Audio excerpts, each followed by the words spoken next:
Hello students, good evening all of you. जैसा कि आपने देखा लास्ट वीडियो में मैंने डिस्कस किया था सीबीएसई बोर्ड का sample paper multiple choice question 1 to 5। आज मैं डिस्कस करूंगा क्वेश्चन नंबर 6 से 10 तक। प्लीज़ ध्यान से देखिएगा ये वीडियो। बोर्ड पर देखना क्वेश्चन लिखा हुआ है सीबीएसई सैम्पल पेपर 2023-24 का, section A multiple choice questions. What is the ratio in which the line segment joining 2, -3 and 5, 6 is divided by x-axis? That means इसमें रेशो फाइंड करने हैं किसके, जो लाइन सेगमेंट डिवाइड है बाई एक्स एक्सिस। अब इसके लिए क्या लगाते हैं हम, सेक्शन फॉर्मूला। सेक्शन फॉर्मूला क्या होता है, x equal to m1 x2 plus m2 x1 upon m1 plus m2 and y के लिए क्या होता है, y equal to m1 y2 plus m2 y1 upon m1 plus m2। अब ये लिखा हुआ है यहाँ एक्स एक्सिस, तो एक्स एक्सिस के लिए पॉइंट क्या होता है, 0। अब देखो हमें पॉइंट क्या निकालना है, इसका रेशियो m1 m2। अब एक्स एक्सिस के लिए y क्या होता है, 0, तो हमें रेशो फाइंड करने हो तो इसी से हो जाएंगे। y की जगह 0 इक्वल टू m1 हमें मेजर करना है, m1 इंटू y2 देखो क्या है 6, ये x1 है y1 x2 y2। ध्यान से देखिए x1 y1 x2 y2, तो ये पॉइंट रखूंगा मैं प्लस m2 y1 की जगह -3 अपॉन m1 प्लस m2। इसकी से मल्टीप्लाई करके तो हो गया 0 इक्वल टू 6 m1 माइनस का 3 m2, तो ये हो गया 6 m1 equal to 3 m2। That means m1 upon m2 equal to 3 upon 6 equal to 3 1 जा 3 3 2 जा 6। तो इसका आंसर क्या आ गया, 1:2। तो इसका ऑप्शन क्या आएगा, ए। That means 1:2। तो क्वेश्चन इजी था, काफी मुश्किल नहीं था।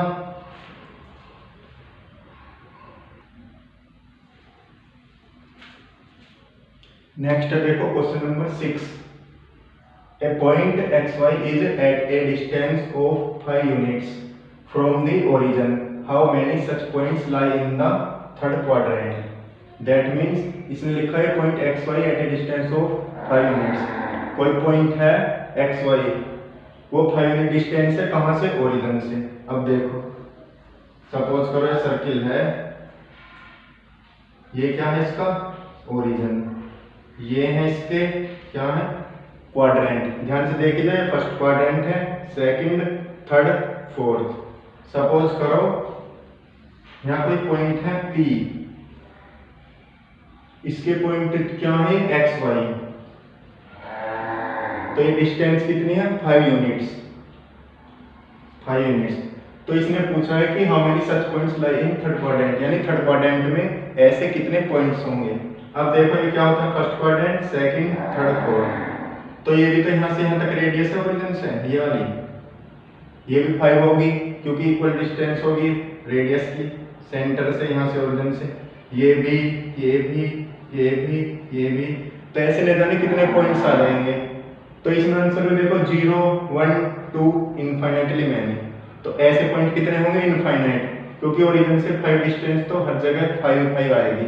तो इसका आंसर आएगा इनफाइनाइटली मैनी। तो ये क्वेश्चन नंबर कितना था, 7, मल्टीपल चॉइस का क्वेश्चन।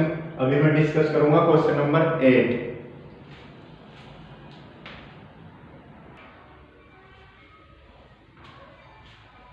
नेक्स्ट क्वेश्चन है बच्चों, देखो question number 8। In triangle ABC DE parallel AB, that means ये ट्राइंगल है DE पैरेलल है किसके, AB के। इसमें कुछ पॉइंट्स गिवन है, if AB equal to A, DE equal to X, BE equal to B and EC equal to C, then X expressed in terms of ABC। That means इसमें पूछा है X की value find करनी है in terms of ABC। तो option A ये है given, B ये है, सी ये है, डी है ये। तो इसमें देखो दिया क्या है, A B equal to A, that means A B. ये क्या है, A D equal to X, ये वाली साइड है एक्स, बी इक्वल टू क्या है B small B, E equal to क्या है सी। ये सब चीज गिवन है तो हमें एक्स की वैल्यू फाइंड करनी है ए बी सी के टर्म में। अब देखो ये क्वेश्चन है चैप्टर नंबर 6 का, ट्रायंगल का। यदि डी ई पैरेलल है ए बी के, तो इस कंडीशन में हम ट्रायंगल में क्या लगाते हैं BPT theorem, that means basic proportional theorem. अब इसमें भी किसी ट्रायंगल में कोई साइड किसी के प्रोपोर्शनल हो तो किन्हीं भी दो साइड का जो है रेशो वो इक्वल होगा, चाहे हम कोई सी भी दो करस्पॉन्डिंग साइड ले लें। अब हमें लेना क्या है, देखो ये वाली साइड अपॉन ये वाली साइड, मैं इनमें रेशो ले रहा हूं, देखो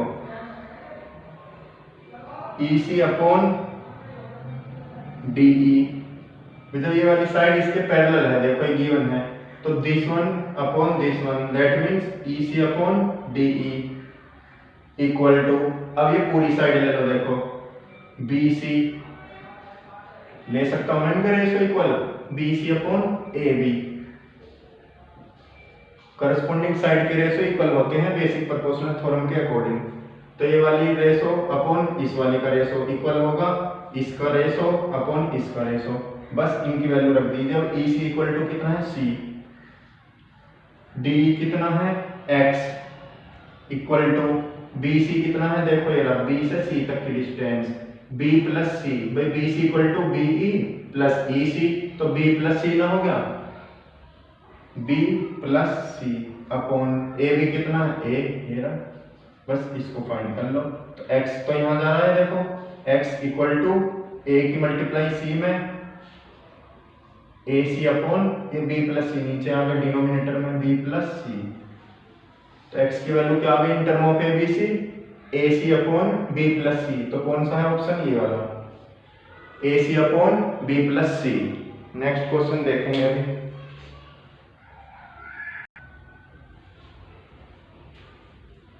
नेक्स्ट क्वेश्चन है बच्चों, देखो ये if O is a centre of circle and कोड PQ makes an angle 50 degree with tangent PR, tangent ये वाली टेंजेंट है PR at the point of contact P, ये point of contact P, then the angle subtended by the कोड at centre. तो इसमें दिया क्या है 50 डिग्री एंगल है PQ, ये वाली क्या है कोड PQ क्या है कोड, देखो सर्किल के दो कॉर्नर को जो भी लाइन टच करेगी उसको बोलते हैं कोड। PQ जो है कितने डिग्री का एंगल बना रही है 50 का, अब PQ तो बना रही है देखो 50 का। अब ये हमें पता है जो भी टेंजेंट जाएगी सर्कल से तो ये वाला एंगल कितने का होता है 90 का, और PQ कितने का बना रही है 50 का, ये वाला तो 90 का 90 डिग्री, ये PQ कितने का बना रही है देखो 50 डिग्री, ये पूरा 90 है, ध्यान से देखो ये वाला है 50, तो ये वाला कितना बचा, ये वाला 40, देखो ध्यान से ये वाला एंगल जो है पूरा कितना है ये 90, तो ये वाला कितना बचा जो ये PQ कोड जो बना रही है ये वाला 50, तो 90 में से 50 में ये कितना बचा 40। अब यहाँ से देखो ये क्या है इसकी रेडियस, तो रेडियस है जब यहाँ से इक्वल है डिस्टेंस, ये भी इसकी रेडियस है, जब ये वाला 40 है तो ये भी 40 आएगा, 40 कितने हो गए 80।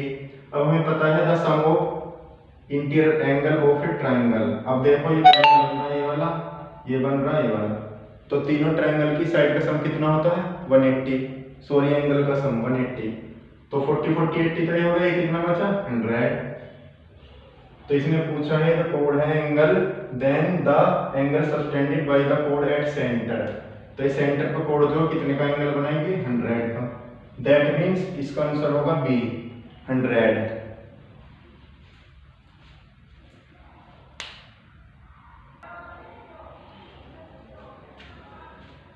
नेक्स्ट क्वेश्चन है बच्चों, देखो question number 10, last question sample paper का, 5 क्वेश्चन डिस्कस किए हैं मैंने। A coordinator PQRS is drawn to circumscribe a circle if PQ equal to 12, QR equal to 15, RS equal to 14, find the length of SP। That means PQ कितना है ये वाला है 12, QR कितना है 15, RS कितना है 14, तो ये वाली लेंथ पूछी इन्होंने सपोज करो x है। ध्यान से देखिए क्वेश्चन मुश्किल नहीं है। अब हम जानते हैं, देखो ये प्रॉपर्टी में पता होनी चाहिए, सर्कल में प्रॉपर्टी है यदि कोई सर्कल किसी कोऑर्डिनेटर को टच करेगा, चारों साइड से इक्वली टच करता है, ये वाला कोण भी देखो इसका टच है, ये वाला भी, ये वाला भी और ये वाला, तो इसकी कंडीशन क्या होती है, इस साइड का सम प्लस इस साइड का sum, that means PQ plus RS equal to क्या होता है, इस साइड का सम प्लस इस साइड का सम, QR प्लस का PS। इस साइड का सम ध्यान से देखिएगा, इस साइड का सम प्लस इसकी फ्रंट वाली साइड का सम इक्वल होता है इस साइड का सम प्लस इस साइड का सम। बस इनकी वैल्यू रख दीजिए, PQ कितना है 12 प्लस RS कितना है 14 इक्वल टू QR कितना है देखो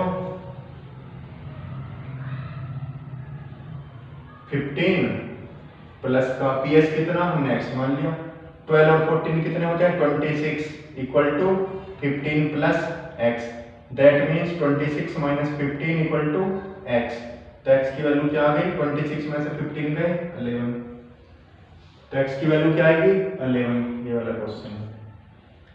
तो इस तरह बच्चे आपने देखा, क्वेश्चन ज्यादा मुश्किल नहीं है, प्रैक्टिस कीजिए इनकी, एग्जाम्स के ज्यादा दिन नहीं बचे, ज़्यादा से ज़्यादा प्रैक्टिस कीजिए, जितने आप प्रैक्टिस करेंगे उतने अच्छा पेपर अटेंड करेंगे।